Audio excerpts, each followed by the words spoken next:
दिल्ली की हवा को साफ रखने वाली एक प्राकृतिक दीवार पर अब सवाल उठ रहे हैं। जी हां, हम बात कर रहे हैं अरावली की, जो 2.5 अरब साल पुरानी दुनिया की सबसे पुरानी पहाड़ियों में से एक है। यह सिर्फ पत्थरों की कतार नहीं है, बल्कि रेगिस्तान को रोकने वाली ढाल है, जहरीली हवा को फिल्टर करने वाले फेफड़े हैं और जमीन के नीचे पानी को चार्ज करने वाली एक बैटरी है। लेकिन हाल ही में सुप्रीम कोर्ट का एक फैसला आया, जिसे 100 मीटर वाला फैसला कहा गया। क्या इससे जंगल कटेंगे, पर्यावरण को नुकसान होगा, या ये डर बेवजह का है? आइए इसे जरा आसान भाषा में समझते हैं कि आखिर अरावली हिल्स के साथ क्या हो रहा है। नमस्कार, मैं उत्कर्ष प्रताप सिंह और आप देख रहे हैं टीवी 9 भारतवर्ष। 2024 में सुप्रीम कोर्ट ने अरावली की परिभाषा पर गौर किया और नवंबर 2025 में इसे फाइनल कर दिया गया। कोर्ट ने कहा 100 मीटर से कम ऊंचाई वाली पहाड़ियां अपने आप वन क्षेत्र या अरावली हिल्स नहीं मानी जाएंगी। मतलब अब हर जमीन की स्टेटस रिकॉर्ड्स, नोटिफिकेशन और असल हालात के आधार पर तय होगी, ना कि सिर्फ ऊंचाई से।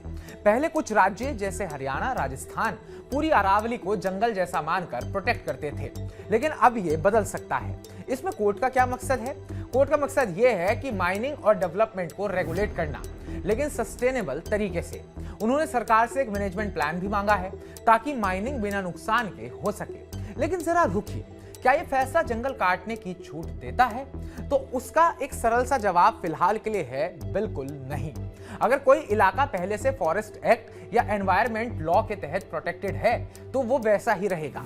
यह सिर्फ ऑटोमेटिक प्रोटेक्शन हटा रहा है, ना कि सारे के सारे सेफगार्ड्स। अब जरा ये भी बात कर लेते हैं कि इतना हंगामा क्यों मचा हुआ है और खतरा छिपा कहां पर है। पर्यावरण एक्टिविस्ट कहते हैं कि यह फैसला 90% अरावली को प्रोटेक्शन से बाहर कर सकता है। गुजरात से दिल्ली तक फैली ये 800 किलोमीटर लंबी रेंज में ज्यादातर हिल्स 100 मीटर से नीचे की हैं।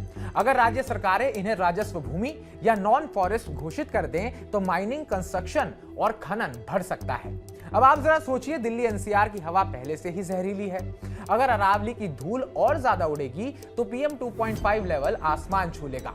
स्टडीज बताती हैं कि अरावली एनसीआर को डस्ट से बचाती है, वरना सर्दियों का स्मॉग और बुरा हो सकता है। पानी का क्या? अरावली बारिश को सोखकर ग्राउंड वाटर रिचार्ज करती है। हरियाणा, राजस्थान पहले से वाटर क्राइसिस में है। अगर कटाई हुई तो बोरवेल सूख जाएंगे और गर्मी में ये पहाड़ियां नेचुरल एसी हैं। इन्हें काटा तो दिल्ली की गर्मियां और भी तपेंगी। तो जो एक्टिविस्टों की चिंता है, खतरा कोर्ट के फैसले में नहीं है, बल्कि उसे मिसयूज करने में है। अगर रिकॉर्ड्स बदले गए या एनवायरमेंट क्लियरेंस में ढील दी गई, तो अरावली खोखली हो सकती है। इसकी एक पॉजिटिव साइड भी है, वो भी मैं आपको बता देता हूं। फैसला पूरी तरह बुरा नहीं है। ये कानूनी क्लियरिटी लाता है, जो पहले कंफ्यूजन था। अब यूनिफॉर्म रूल्स में सस्टेनेबल डेवलपमेंट आसान हो जाएगा। कोर्ट ने माइनिंग पर सख्ती बरती है, कोई नई लीज बिना क्लियरेंस नहीं मिलेगी। अगर सरकारें ईमानदारी से काम करें, तो अरावली बच सकती है। मिसाल के लिए, एक्सपर्ट कमेटी की सिफारिशें इकोलॉजी को ध्यान में रखती हैं। तो आखिर में सवाल यही खड़ा होता है, क्या अरावली बचेगी या फिर कटेगी? ये फैसला ना तो राहत है, ना पूरा खतरा है। ये एक दरवाजा खोलता है। अब सब सरकारों की नीयत पर निर्भर करता है। अगर सख्त रूल्स और मॉनिटरिंग हुई, तो डर बेवजह का है।